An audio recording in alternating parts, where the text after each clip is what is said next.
Bismillah ar-Rahman ar-Rahim. Assalamu alaikum and good morning, students. Today we have a topic All India Muslim League. आज का हमारा topic है all India Muslim league 1906. आपको पता है कि बहुत सारे बच्चों को यही कॉन्सेप्ट है कि मुस्लिम लीग और पाकिस्तान लाज़िम मलज़ूम है. ये जहनों में यही बात बैठी हुई है कि मुस्लिम लीग थी और पाकिस्तान था, लेकिन मुस्लिम लीग पाकिस्तान बनने से बहुत पहले बनी, 1906 में बनी, under the guidance of all Muslim leaders. और ये इस वक्त बनी जब देखा कि यहाँ पे पहले एक ऑल इंडिया कांग्रेस बनी थी जो 1885 में बनी थी. उसमें सारे हिंदुस्तान के लिए इस पार्टी को बनाया गया था, लेकिन बाद में वक्त गुजरने के साथ साथ हिंदू डोमिनेट कर गए और मुस्लिम्स को वो कोई राइट्स नहीं दे रहे थे. तो ये सारा कुछ देखते हुए Muslim decided that they want to have their own political party. So this, that is written over here, under the active guidance of Muslim leaders, the movement for Muslim separatism created political arousing among the Muslims on the communal line, keeping in view the doubts arose in the minds of the Muslims. The role of Congress in the partition of Bengal and Urdu-Hindi controversy. This ideology of political collectivism is the name of the religion gave birth of All India Muslim League in the session of All India Muhammadan Educational Conference held in December 27 to 30 1906 in Dhaka. तो ये फैसला उन्होंने किया Mohammedan education conference. Mohammedan education conference actually sir Syed Ahmad Khan ने बनाई थी और उसका एनुअल सेशन हो रहा था. उसमें ये डिसाइड किया गया कि अब हम अपनी पॉलिटिकल पार्टी बनाएंगे जिसका नाम होगा all India Muslim league.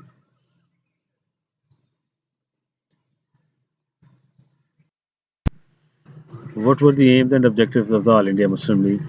Very beginning, बहुत शुरू में, अब ये objectives तो देखिएगा तो उस वक्त पाकिस्तान का कोई कॉन्सेप्ट अभी नहीं था मुस्लिम लीग में. लीडर्स के जेहन में भी ऐसी कोई बात नहीं थी. वो सिर्फ उस वक्त अपने राइट्स को सेफ गार्ड करना चाहते थे और तीन बड़े ऑब्जेक्टिव्स थे उनके. To promote among Muslims of India the feelings of loyalty to the British government and remove the misconception. ये साबित करना चाहते थे कि जितने हिंदू अंग्रेज़ों के लॉयल बने हुए हैं, वफादार हैं, मुस्लिम भी उनकी इसी तरह से वफादार हैं. क्योंकि आफ्टर 1857 ये बहुत बड़ी मिसकंसेप्शन थी अंग्रेज़ के जहन में कि सारी कार्रवाई मुसलमानों ने की है जो जंग आज़ादी थी, इसलिए मुस्लिम्स पे ट्रस्ट नहीं करते थे. तो मुस्लिम्स प्लेटफॉर्म चाहते थे जिस पे वो अपनी इस बात को साबित करें कि वो भी इतने लॉयल हैं जितने के हिंदू हैं. सेकंड ये था कि to protect and advance the political rights and the interest of the Muslim of India. दूसरे अपने राइट्स को प्रोटेक्ट करना चाहते थे. एंड तीसरा to note among the Muslims of India hospitality towards other communities without prejudice to the before mentioned objectives of the league. तो दूसरी communities के साथ भी अपने ताल्लुकात बगैर किसी तअस्सुब के रखना चाहते थे. ये भी एक मिसकॉन्सेप्ट था कि मुसलमान बड़े मुतअस्सिब हैं दूसरी कौमियतों के साथ, वो और अपने रिलेशंस डेवलप नहीं करते. तो मुस्लिम लीग ये सारी चीज़ें साबित करना चाहती थी. तो ये तीन बड़े ऑब्जेक्टिव थे मुस्लिम लीग के. इसमें आप क्लियरली देख रहे हैं कि अभी उन्होंने अपनी सेपरेट होमलैंड की बात नहीं की इसमें, लेकिन आगे चल के फिर यही मुस्लिम लीग जो थी वो तहरीक पाकिस्तान और पाकिस्तान मूवमेंट का सबसे बड़ा ज़रिया बनी. तो establishment of the Muslim league, cause of the establishment of the Muslim league, जैसे पहले मैं आपको बता चुका हूँ कि कांग्रेस थी, ऑल इंडिया नेशनल कांग्रेस, उसने मुसलमानों को मजबूर कर दिया कि वो अपने बारे में सोचें. बिकॉज शुरू में जब ये बनी तो उस वक्त पूरे हिंदुस्तान के लिए थी, लेकिन अब उन्होंने इसको सिर्फ हिंदू पॉलिटिकल पार्टी के तौर पे पेश करना शुरू कर दिया. So that's why the Muslim decided they must have their own political party. Partition of Bengal 1905 में पार्टीशन ऑफ बंगाल हुई. इसकी थोड़ी सी बैकग्राउंड, बंगाल बहुत बड़ा एक प्रोविंस था जिसमें बहुत ज़्यादा पॉपुलेशन थी, लेकिन फॉर्चुनेटली ईस्टर्न साइड में मुसलमान ज़्यादा थे और वेस्टर्न साइड में हिंदू ज़्यादा थे. ब्रिटिश जो थे वो इस बड़े सूबे को कंट्रोल नहीं कर पा रहे थे, तो ऑन एडमिनिस्ट्रेटिव बेसिस वो चाह रहे थे कि इसको किसी तरीके से हैंडल करें. और दूसरा वो बड़ी मशहूर स्टेटमेंट है डिवाइड एंड रूल वाली थी. तो ब्रिटिश ये भी चाहते थे साथ ही कि डिवाइड एंड रूल की पॉलिसी इख्तियार करें. तो उन्होंने बंगाल को तकसीम कर दिया ईस्ट और वेस्ट में. फॉर्चुनेटली ईस्ट में मुस्लिम ज़्यादा थे, उनको मिल गया, और वेस्ट में हिंदू थे, उनके मिल गया. लेकिन मुस्लिम तो बहुत खुश थे क्योंकि वो हिंदू डोमिनेशन से बहुत तंग थे, लेकिन हिंदुओं को ये चीज़ जो थी पसंद नहीं आई. They didn't like that and they were very furious on this, because मुसलमानों को प्रेस रखते थे, उनसे उनके ऊपर जुल्म करते थे, टैक्सेस लेते थे. तो अब वो समझ रहे थे कि उनका शिकार जो है वो उनके हाथ से निकल गया. تو پارٹیشن آف بنگال سے مسلمانوں کو بہت زیادہ یہ فیل ہوا کہ they are at wrong side, اب ان کو ان کے ساتھ نہیں رہنا چاہیے.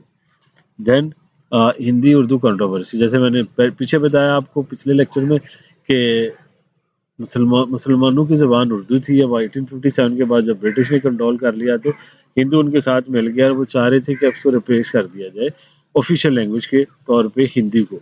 اس پہ بھی سر سید نے بہت اسٹرانگ سٹانس لیا، اور یہ ثابت ہو گیا کہ ہندو اور مسلم دو ڈفرینٹ قومیں ہیں. اسی طرح پولیٹیکل ریفارمز بھی تھی، جس میں انہوں نے in the start of the 20th century the Liberal Party and the Education in England and announced that the implementation of the certain political reforms, the chances of the political reforms جو تھی وہ بھی مسلم اور ہندو کے لیے different تھی. So then similar deputation. تو جب 1905 میں پارٹی آف بنگال کو ریئیکشن دیکھا ان کا، تو مسلمز نے پھر سوچا کہ ہم کیوں نہ جا کے تو وائسرائے سے ملے شملہ میں. تو آلموسٹ 35 بڑے پرومیننٹ لیڈر جو تھے وہ شملہ میں گئے، وہاں پہ لارڈ منٹو سے ملے جا کے، اور اسے انہوں نے اپنے ایک تو پارٹی آف بنگال پہ ان کو شکریہ ادا کیا، دوسرے انہوں نے بتایا کہ ہم سیپریٹ الیکٹوریٹ چاہتے ہیں سیپریٹ نیشن کے طور پہ. تو ان کی بات سنی گئی وہاں پہ. لارڈ منٹو نے ان سے پرومس کیا کہ ہم آپ کی ان ڈیمانڈس پہ غور کریں گے. تو وہ اس میں بڑے خوش ہوئے، واپس آئے، اور انہوں نے پھر آ کے ڈھاکہ میں جو اینول سیشن تھا محمدن ایجوکیشن کانفرنس کا، وہاں انہوں نے مسلم لیگ کی اسٹیبلشمنٹ کا اعلان کر دیا. کیونکہ وہ سمجھے کہ ہم کچھ لوگ اکٹھے ہو کے گئے تھے وائس رائے کے پاس، اس نے بات سنی ہے، اگر ہمیں پوری پارٹی بن جائے، ایک پورا پلیٹ فارم مسلمانوں کو مل جائے، تو پھر ہماری آواز کو زیادہ ریٹ کیا جائے گا، زیادہ سنا جائے گا. اسی طرح مسلم بھی سمجھتے تھے کہ دے بن ڈپرائیوڈ پر سو مینی فیسلٹیز. وہ بہت ساری جو فیسلٹیز ہے ایجوکیشن سسٹم میں، جیسے دیکھیں کہ مسلمس بہت پیچھے تھے ہندوؤں کے مقابلے میں. سول سروس میں کوئی مسلم نہیں تھا، اسی طرح سے چھوٹی چھوٹی جو جابس تھی وہ مسلمس کو مل رہی تھی. تو اس لیے یہ ڈیپریویشن جو تھی یہ بڑی ہارڈ فیل ہو رہی تھی مسلمس کو، اور اس پہ بھی انہوں نے سوچا کہ ان کی اپنی ایک الگ سے پولیٹیکل پارٹی ہونی چاہیے. So finally, the Muslim League was formed in 1906. President کون تھا، اس کے ممبرس کون سے تھے، you can see this, you can read this, and you can take the help from the book as well. سارا آغا خان کو پہلا بنایا گیا president of the party. Syed Amir Ali was made the president of London branch. London میں بھی ساتھ ہی branch بنائی گئی جو کہ لندن میں افیئرس کو دیکھے. فرسٹ اینول سیشن مسلم لیگ، مسلم لیگ کا پہلا اینول سیشن ڈیفینیٹلی 1906 میں بنی تھی، جو 1907 میں اس کا سیشن ہونا تھا، اور یہ 1907 کا سیشن جو تھا یہ کراچی میں ہوا تھا.